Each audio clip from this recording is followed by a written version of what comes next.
नमस्कार दोस्तों, आप सभी का स्वागत है एक बार फिर से आपके चैनल भक्ति की शक्ति में। आज हम सुनेंगे श्री सत्यनारायण व्रत कथा का दूसरा अध्याय। सूत जी बोले, हे ऋषियों, जिसने पहले समय में इस व्रत को किया था उसका इतिहास कहता हूँ, ध्यान से सुनो। सुंदर काशीपुरी नगरी में एक अत्यंत निर्धन ब्राह्मण रहता था। भूख प्यास से परेशान वह धरती पर घूमता रहता था। ब्राह्मणों से प्रेम करने वाले भगवान ने एक दिन ब्राह्मण का वेश धारण कर उसके पास जाकर पूछा, हे विप्र, नित्य दुखी होकर तुम पृथ्वी पर क्यों घूमते हो? दीन ब्राह्मण बोला, मैं निर्धन ब्राह्मण हूँ, भिक्षा के लिए धरती पर घूमता हूँ। हे भगवान, यदि आप इसका कोई उपाय जानते हो तो बताइए।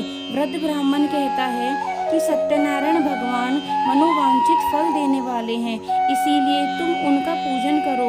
इसे करने से मनुष्य सभी दुखों से मुक्त हो जाता है।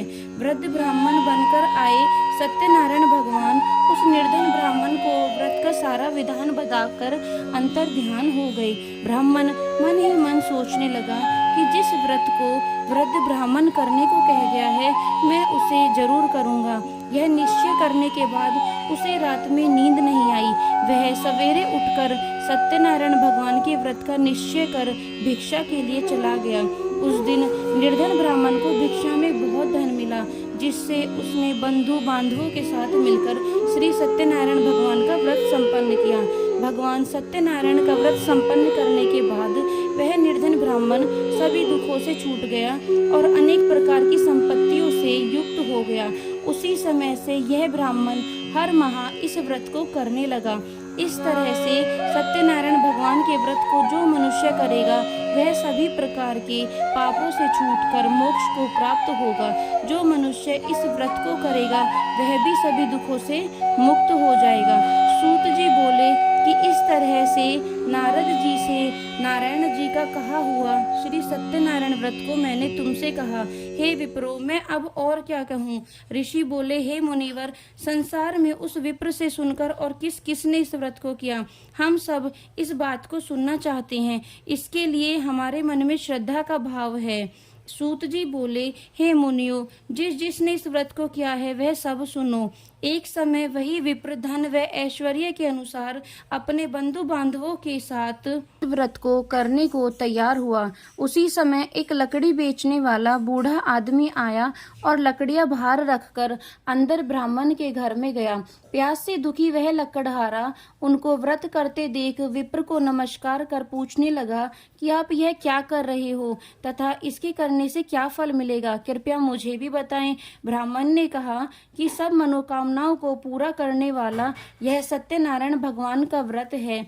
इनकी कृपा से ही मेरे घर में धन धान्य आदि की वृद्धि हुई है। विप्र से सत्यनारायण व्रत के बारे में जानकर लकड़हारा बहुत प्रसन्न हुआ।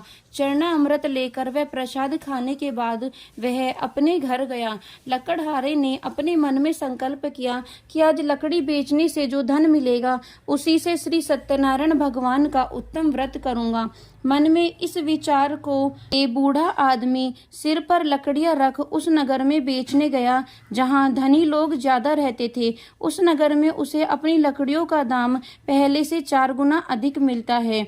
बूढ़ा प्रसन्नता के साथ दाम लेकर केले, शक्कर, घी, दूध, दही और गेहूं का आटा ले और सत्यनारायण भगवान के व्रत की अन्य सामग्रियां लेकर अपने घर गया।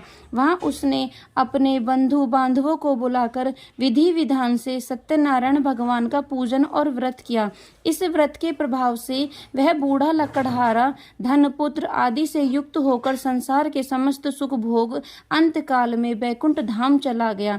इति श्री सत्यनारायण व्रत कथा का द्वितीय अध्याय संपूर्ण।